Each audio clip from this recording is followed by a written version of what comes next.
महाराज जी नामकरण करने जाते हो आप, और ये मेरा पुत्र है तो मैं इनका नाम रखूंगा। नाम रखे धुंधकारी, धुंधली का पुत्र धुंधकारी, जथा नाम तथा गुण। जैसे गोकर्ण महाराज ज्ञानी विद्वान प्रखंड पंडित बने, वैसे ये धुंधकारी जो है मदिरा, मांस, जुआ, वैश्यगमन, हर जो अवगुण है किसके पास है? धुंधकारी के पास। पाप का घड़ा जो है भरता है तो होता क्या है? टूट जाता है। कहते हैं ना, टूटते हैं। ज्यादा पाप नहीं करना चाहिए।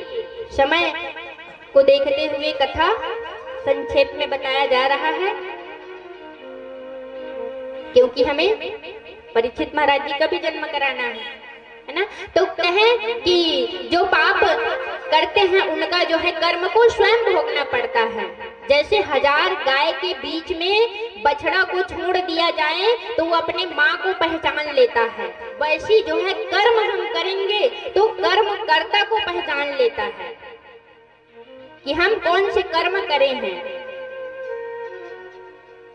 आज अत्यंत दुखी हैं आत्मदेव महाराज जी। क्यों?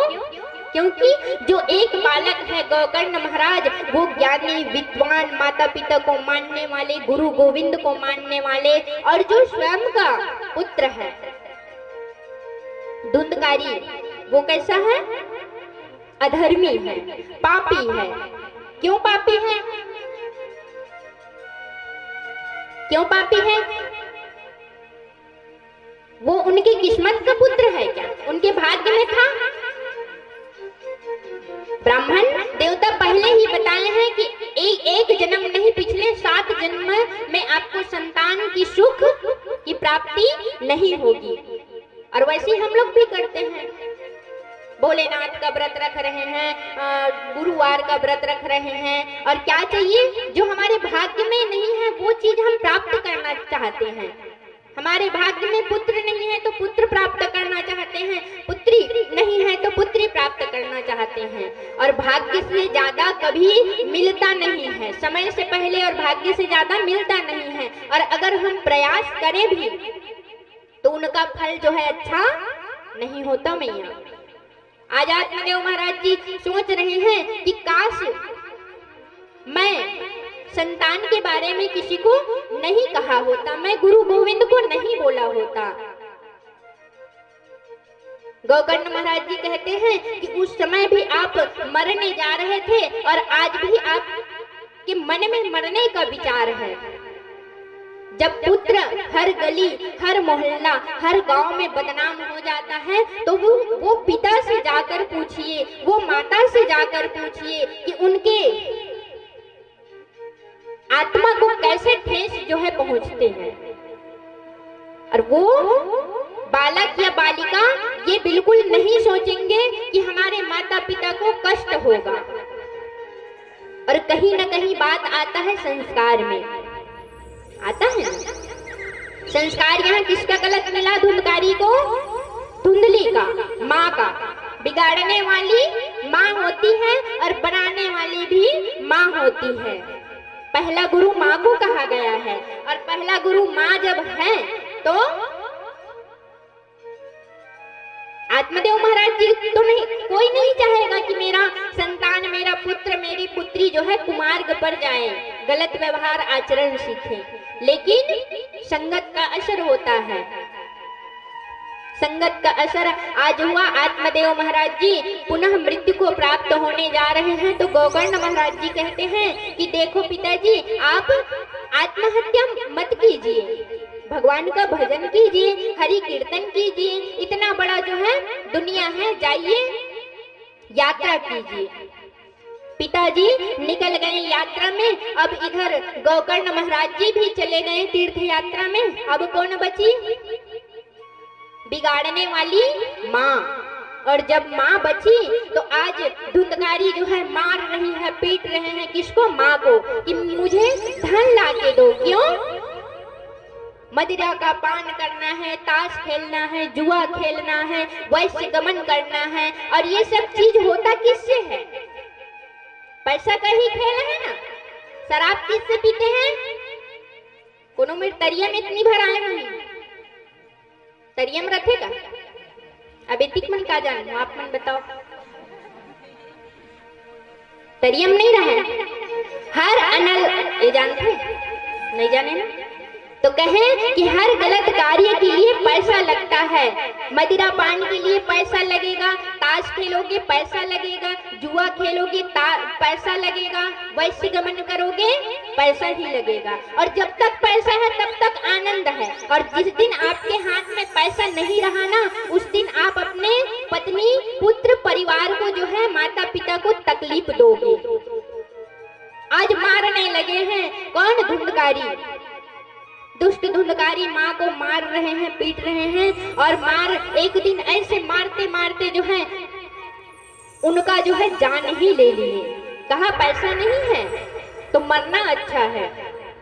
गला दबाकर अपने माँ का हत्या कर दिए, और जितना कुछ धन बचा था वो वैश्याओं के पास चले गए और कहा अब तो मेरे घर में कोई नहीं है, ना तो पिता है, ना तो माता है, ना तो भाई है, आप सब कोठे से यहीं आ जाओ।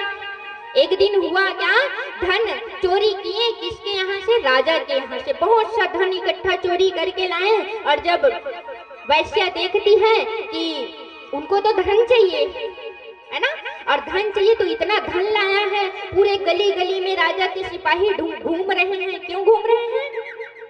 राजा के यहाँ चोरी हो गया है, तो चोर कौन है? और अगर हमारे घर आ गया तो हम मारे जाएंगे, तो इससे अच्छा क्या करें? धुंधकारी को मार देते हैं। धुंधकारी के हाथ पर बांध दिए, मुंह में कपड़ा डाल दिए, और कहा जाता है जलती हुई आग मुंह में डालकर, कपड़ा डालकर उनको मार दिया। कौन? वैश्या लोग। और कहाँ डाल दिए? घर में जो कुआं था वहीं उनको डाल दिया। जो जीवन पूरा नहीं किया होता है और उनको मृत्यु की प्राप्ति होती है, उनका क्या उद्धार होगा? नहीं होगा, वो प्रेत योनि में जाते हैं मैया। अब आज धुंधकारी भी प्रेत बनकर भटक रहे हैं, गली गली, गांव गांव, इधर उधर भटक रहे हैं। अब आभास हो गया किसको? गौकर्ण महाराज जी को। गौकर्ण महाराज जी गए और श्राद्ध किए, और श्राद्ध नहीं, एक बार नहीं, 4 बार 5 बार पिंडदान किए, श्राद्ध किए।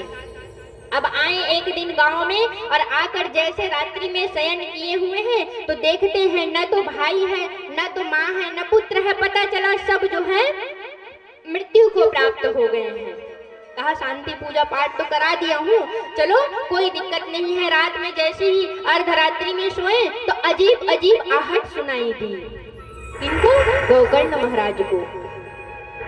कभी भेड़, कभी बकरी, कभी हाथी, कभी उल्लू, अनेक अनेक जो है दिखने लगा। गौकर्ण महाराज जी कहते हैं कि तुम हो कौन और मेरे घर में? तो कहे कि भाई मैं तुम्हारा छोटा भाई हूँ। कौन हूँ? धुंधकारी हूँ। तो कभी भेड़, कभी बकरी, जल छिड़के मंत्र से अभिजीत कर कर जैसे जल छिड़के तो बोलने की शक्ति आई, और कहा कि मैं तुम्हारा छोटा भाई हूँ। कर्म मैंने ऐसा किया है कि आज मैं 2 वैश्याओं के हाथों से मृत्यु को प्राप्त हुआ हूँ। हे भाई मुझे आज बचाओ, मुझे इस प्रेत योनि से मुक्ति दो। मैं ना तो खा रहा हूँ, ना तो पी रहा हूँ। प्रेत कुछ खाते नहीं है, ना तो उनका कोई ठिकाना रहता है। वो क्या है? एक हवा है। तो क्या करना पड़ेगा? कहे कि अभी शांत हो जाओ, प्रातः जब होगा हम कुछ करेंगे।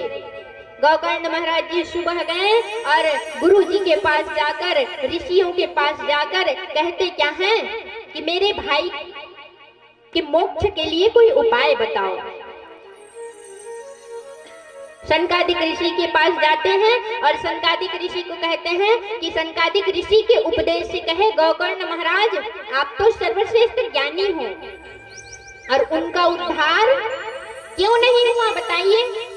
गया जी में कई श्राद्ध कराए हैं, किनके नाम धुंधकारी के नाम से गोकर्ण महाराज जी। मुक्ति क्यों नहीं मिला? न तो उनके गोत्र के हैं, न तो कुल के हैं, नहीं है ना। धुंधकारी किसका पुत्र है? धुंधली के छोटी बहन का। इसीलिए पिंडदान जब भी होता है और जब भी हम अग्नि मुख देते हैं अंतिम समय में, तो वो अपने कुल गोत्र का होना चाहिए। इसीलिए कहा जाता है जाति गोत्र धर्म। आज हमारे धुंधकारी जो है प्रेत योनि में भटक रहे हैं। गोकर्ण महाराज जी के पिंडदान करने से भी उनको मोक्ष की प्राप्ति नहीं हुई है। अब मोक्ष के लिए किए क्या? तो गोकर्ण महाराज जी श्रीमद् भागवत महापुराण का कथा श्रवण पान कराएं। कथा श्रवण पान हुआ, प्रथम दिन, द्वितीय दिन, तृतीय दिन तो शाम को जो है नारियल अपने आप फट जाता था। कई हजार लोग आकर बैठ के कथा श्रवण पान करते थे। अंतिम दिवस में हुआ क्या? अब गोकर्ण महाराज जी बैठे कहाँ हैं? स्थान कहाँ दिया गया? कथा श्रवण पान करने आप अपने स्थान में बैठे हो, है ना। जो गांव में किसी के घर अकाल मृत्यु हुआ रहता है या किसी के परिवार में किसी को मोक्ष नहीं होता है, तो वो यही स्थान है जिसमें वो मोक्ष पाने आते हैं। और उनका स्थान होता है जो 7 गांठ का बांस लगा होता है ना, वही प्रेत, चींटी, जीव जंतु जितने भी जीव है उनको मोक्ष कहाँ मिलता है? इस स्थान पर वो विराजमान होकर कथा श्रवण पान करते हैं। ये 7 गांठ का बांस है जिसके छिद्र में धुंधकारी महाराज जी धुंधकारी आज कथा श्रवण पान किए हैं और वही कथा श्रवण पान करके अपने मोक्ष को पाए और आज धुंधकारी से धुंधकारी महाराज जी बन गए। मोक्ष मिल गए उनको। श्रोता कहते हैं कि ये कथा तो जो है हम सबने श्रवण पान किया है ना। यहाँ परीक्षित के रूप में बैठे हैं, वो दोनों ही कथा श्रवण पान कर रहे हैं क्या? आप मन ने सुना था ना, है ना। अब मान लो कोई भगवान आगे रथ में, कौन है? विष्णु जी रथ में, चलो बढ़िया ध्यान से कथा सुने हो कहीं के, तो ए मन का कही हम मन तो कथा सुने हैं। वही शब्द जो है उस समय हुआ जब धुंधकारी महाराज के लिए, धुंधकारी के लिए आज भगवान विष्णु के पार्षद आए हैं रथ लेकर। लोग कहते हैं हमने भी कथा श्रवण पान किया है, तो कथा बताए ना। श्रोता, श्रोता, सरोता, 3 श्रोता होते हैं। कोई सोने आता है, कोई श्रोता बनकर आते हैं और कोई सरोता बन के आते हैं। तो ऐसे में मुक्ति नहीं मिलना है। आज धुंधकारी महाराज जी 7 दिवस का कथा श्रवण पान किए। कथा श्रवण पान करके जो है भैया आज उनको मोक्ष की प्राप्ति हो गई। प्रेम से बोलो कृष्ण कन्हैया लाल की जय हो, राधा लवेली सरकार की जय हो। चलिए अब जो है हम परीक्षित जन्म की कथा सुनाएंगे और परीक्षित जन्म की कथा सुनाने से पहले आप थोड़ा सा मन और वाणी को शुद्ध करने के लिए भगवान नाम संकीर्तन कीजिए। ये कथा किसके लिए है? स्वयं को तारने के लिए। और स्वयं को जब तारना है तो स्वयं का हाथ को लगाओगे काम में तभी आएगा, है ना। स्वयं का कान को लगाओगे तभी जो है आपको मोक्ष मिलेगा। मोक्ष किसको किसको पाना है? पक्का अभी जीना है कहा तो लड़का मोक्ष जिनको पाना है। ऐसने कथो मैया 80 साल हो जाए रही, खटियम पचत रही, भगवान आई ना चल कही तो का कही रहन दे मोर मंझली बेटी देखन दे ले 2 दिन औ जी लेता, है ना। कोनो मोक्ष नहीं पाना है, सबला आनंद ही लेना है। तो चलिए आप सब भी आनंद लीजिए भगवान नाम संकीर्तन का। तत्पश्चात जो है परीक्षित जन्म की कथा श्रवण पान करेंगे और परीक्षित जन्म और श्राप के बाद जो है वाणी को विराम दिया जाएगा। बोलिए बिहारी लाल की।